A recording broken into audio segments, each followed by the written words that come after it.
Kanchipuram Varamahalakshmi Silks, the Grand Banarasi Mela. First time ever in Hyderabad starting from November 1st.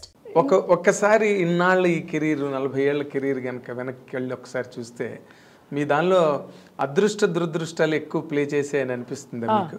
Yes, దురదృష్టమే ఎక్కువ play చేసింది. అవునా? అదృష్టం కంటే కూడా దురదృష్టం ఎక్కువ ప్లే చేసింది.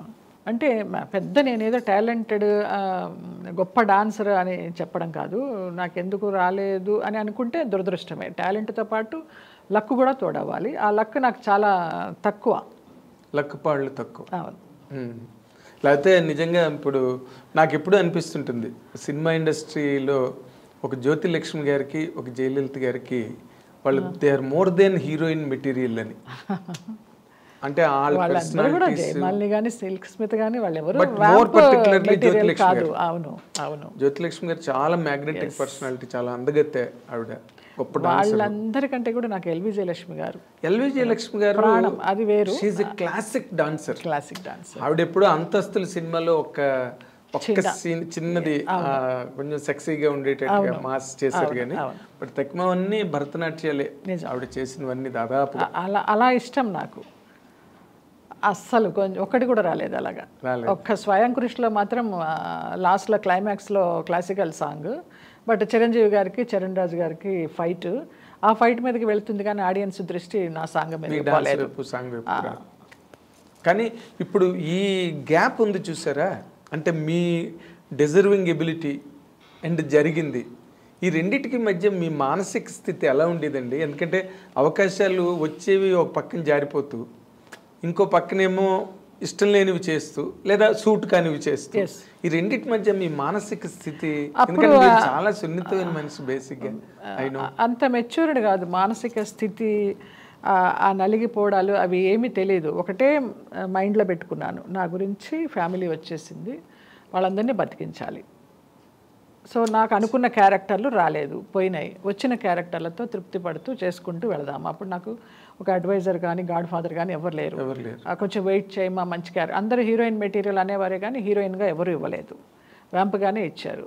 సరే ఏది ఇస్తే దాన్నే నేను సంతోషంగా స్వీకరిస్తూ చేసుకుంటూ వెళ్ళాను. కానీ ఇష్టం ఉన్నా లేకపోయినా నా అభిమానులు కూడా చాలామంది ఇంత హోమ్లీ ఫేస్ వ్యాంప్ ఎలాగిస్తారమ్మా డైరెక్టర్ గారు మీకు అంటే, నాకు వ్యాంప్ ఎక్స్ప్రెషన్ పలకదు, అసలు పలకదు. ఐటమ్ సాంగ్ చేసినా కూడా క్లాసికల్ మిక్స్ అవుతుంది అందులో. జనాలు ఎలా ఆదరించారో తెలియదు, మరి అది ఒక రకంగా అదృష్టమా ఒక రకంగా దురదృష్టమా తెలియదు. మొత్తానికి అలాగా కంటిన్యూ అవుతూ వచ్చాను. అంటే మీరు ఇందాక చెప్పిన దానిలోనే మీరు సంతృప్తిగానే చేశాను అన్న మాట వెనకాతలు ఇంకో బలమైన మాట ఉంది. అంటే ఇంతమంది 14 మంది నమ్ముకుని వచ్చారు. అసలు నాకు అర్థం కాలేదండి, ఒక ఆడపిల్ల జీవితం మీద ఒక 14 మంది డిపెండ్ అయిపోయి, అందులో అన్నదమ్ములు కూడా, ఎవరైనా ఎక్కడైనా అన్నదమ్ములు కష్టపడి ఆడపిల్లల్ని సెక్యూర్ చేస్తారు. మీ ఇంట్లో అంత రివర్స్ ఏంటండి అసలు? ఎప్పుడు నాకు అర్థం కాదు.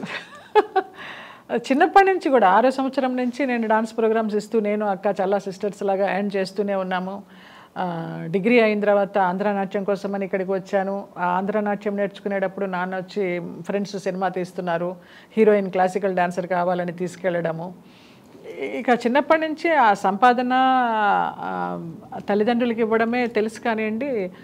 అదే ఓకే. ఇప్పుడు ఒక స్టేజ్లో మీరు మామూలుగా క్లాసికల్ డ్యాన్సులు ప్రోగ్రాంలు గట్రా చేయడం, అది it is not a full career అప్పటికి. ఇంకా ఏదో ప్రోగ్రామ్కి వెళ్తే వాళ్ళు ఏదో ఒక రెమ్యునరేషన్ లేకపోతే గౌరవ ఆనరోరియం ఏదో, దాంతో కూడా ఫ్యామిలీ గట్టాన్ అయ్యేది. నాన్న జర్నలిస్ట్, ఆయనకి ఓన్ మ్యాగజైన్ ఉండేది నా దేశం పేపరు. నా దేశం.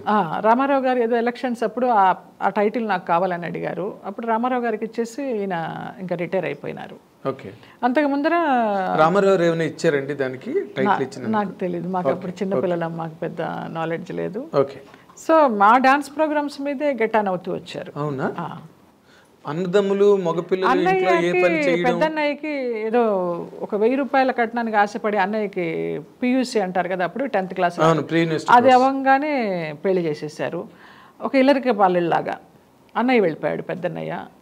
రెండో అన్నయ్య ఏమీ లేదు, తను బీఎస్సీ చదువుతూ అలాగే అంత పెద్ద బాధ్యత గలవాడు కాదు. ఇంకా తప్పలేదు.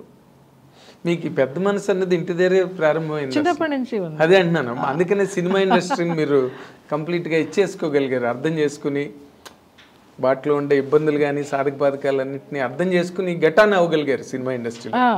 అది నా గొప్పదనం అని నేను చెప్పను, ఏదో నా తల్లిదండ్రులు ఇచ్చిన జన్మ గొప్పది అనుకుంటాను అంతే. చాలా గ్రేట్ మీరు. ఎందుకంటే ఇప్పటికీ మీరు ఏ రకమైన డిస్సాటిస్ఫాక్షన్ కుటుంబ సభ్యుల మీద కానీ అస్సలు ఎక్కడ లేదు కదా, ఎప్పుడు మన అనుకోవడం కనీసం తలంపుగా కూడా రాదు. నేను ఇంతవరకు తృప్తిగానే అందరికీ పెడుతూ వచ్చా, ఉన్నదానిలోనే, ఉన్నా లేకపోయినా కూడా. పెట్టాల్సి వచ్చిందే ఒక బాధ్యతగానో ఒక బర్డెన్గానో ఎప్పుడు అనుకోలేదు. పెట్టడం ఇష్టం, ఎప్పుడు ఇలా ఉండాలి, చెయ్యి ఇలా ఉండకూడదు. అదే మీకు మైనస్ పాయింట్ అయింది. అయ్యుండొచ్చు, బహుశా అయ్యుండొచ్చు కదా, అయింది కూడా. ఇప్పుడు చాలా మంది మన ఇండస్ట్రీలో కాంతారావు కానీ వాళ్ళు కాంతారావు గారికి నేనే హెల్ప్ చేశాను. నేను హెల్ప్ చేయడం స్టార్ట్ చేసిన తర్వాత చిరంజీవి గారికి, రజనీకాంత్ గారికి తెలిసి ఆయనకి ఎఫ్డీలు వేశారు. మమత, మన కమెడియన్ మమత, ఆమెని సామాన్లన్నీ బయట పడేసి అద్దె కట్టలేదని రోడ్డు మీదకి ఏడిస్తే ఆమెకి నేను 25,000 ఇచ్చి చిరంజీవి గారికి చెప్తే ఆయన ఎఫ్డీ వేశారు దానికి. చిరంజీవి గారు ఒక గొప్ప మాట అంటారు ఎప్పుడు కూడా, నేను పాలకొల్లు నుంచి ఎవరో ఆయన అభిమానులు వస్తే అప్పుడు తీసుకెళ్ళాను, నాకు ఫోటో కావాలమ్మా చిరంజీవి గారితో అంటే, ఆయన అక్కిరాజు గారు అని చాలా పెద్ద ఆయన, మనం పాలకొల్లు వైపు షూటింగ్లకి దానికి వెళ్ళినప్పుడు లొకేషన్స్ పర్మిషన్ అది ఇచ్చేవారు. చనిపోయారు. వంశీ గారికి, పెద్ద వంశీకి చాలా దోస్తు ఆయన. తీసుకువెళ్తే వాళ్ళతో ఫోటో దిగి నా గురించి చెప్పారు, ఈ అమ్మాయి వృత్తి వేరు ప్రవృత్తి వేరు, తను చేసే వేషాలకి తను చేసే సేవా కార్యక్రమాలకి అసలు పొంతనే ఉండదు, మేము ఏదైనా చిన్న సహాయం చేసి పెద్ద పబ్లిసిటీ ఇచ్చుకుంటాము, ఆ అమ్మాయి అలా కాదని కాంప్లిమెంట్ ఇచ్చారు నాకు. What a great compliment. Megastar Chiranjeevi గారి దగ్గర నుంచి అలాంటి కాంప్లిమెంట్ అంటే పట్టం కట్టుకోవాల్సినంత కాంప్లిమెంట్. సంతోషించాను చాలా. అలాంటి ఒక మాట ఎంతో తృప్తినిస్తుంది. ఇవన్నీ ఈ అసంతృప్తులన్నీ పక్కనకి వెళ్ళిపోతాయి. అంటే మీరు సినిమా ఇండస్ట్రీలో మీకు లభించిన ఈ కైండ్ ఆఫ్ సాటిస్ఫాక్షన్ ఏదో, దాంతో మీరు ఇంటి హోమ్ ఫ్రంట్ లో ఉన్న షాక్స్ ని బాగా ఇచ్చేసుకున్నారు అనుకుంటున్నాను. అంతే కదా, కరెక్ట్. అంటే బయట ప్రపంచంలో మీరు more successful than at home. అవును, అంతేనా? అవును. మరి మీరు ఎప్పుడు కూడా వాళ్ళకి, కుటుంబంలో ఉన్న వాళ్ళందరికీ మీరు మీ మీరు చూసుకోండి, మీ పని మీరు చేసుకోండి అని ఏ రోజున చెప్పలేదు? ఏ రోజు చెప్పలేదు. నాకు అట్లా చెప్పలేను. నేను మరబొమ్మలాగా వదిలేసి, నాకు శక్తి ఉంది, నేను చేస్తాను అంతవరకు. ఇప్పటికి కూడా, ఈ రోజు వరకు కూడా అంతే. ఇంకా 2 మేనగోడలు ఉన్నారు నాకు పెళ్ళిళ్ళకి, వాళ్ళకి చేర్చి పెడుతూ ఉంటాను, ఉన్నా లేకపోయినా. నాదే బాధ్యత అంతే. నేను చేస్తే నాకు సంతోషం. నా అమ్మ నాన్నలు పైలోకాల నుంచి నన్ను దీవిస్తారు, వాళ్ళ ఆత్మలు శాంతిస్తాయని నాకు ఒక నమ్మకం. ఎందుకంటే అమ్మ పోయేటప్పుడు చెప్పింది, వీళ్ళందరినీ చూసుకోవే కొంచెం, వాళ్ళు ఎవరికి ఏమీ దోవలేదనేసి. ఇక ఆ మాట ఉండిపోయింది, ఆమె ఇచ్చిన జన్మ ఇది, ఆమె పెట్టిన భిక్ష ఇది అనేసి. అలాగా గ్రేట్ అండి, దండం. ఎందుకంటే మాకు తెలిసిన జయలలిత గారు, ఆవిడ ఎంత సున్నితమైన person. Subscribe iDream Media. Please do subscribe to iDream. Please subscribe to iDream Media. For best entertainment and information, please subscribe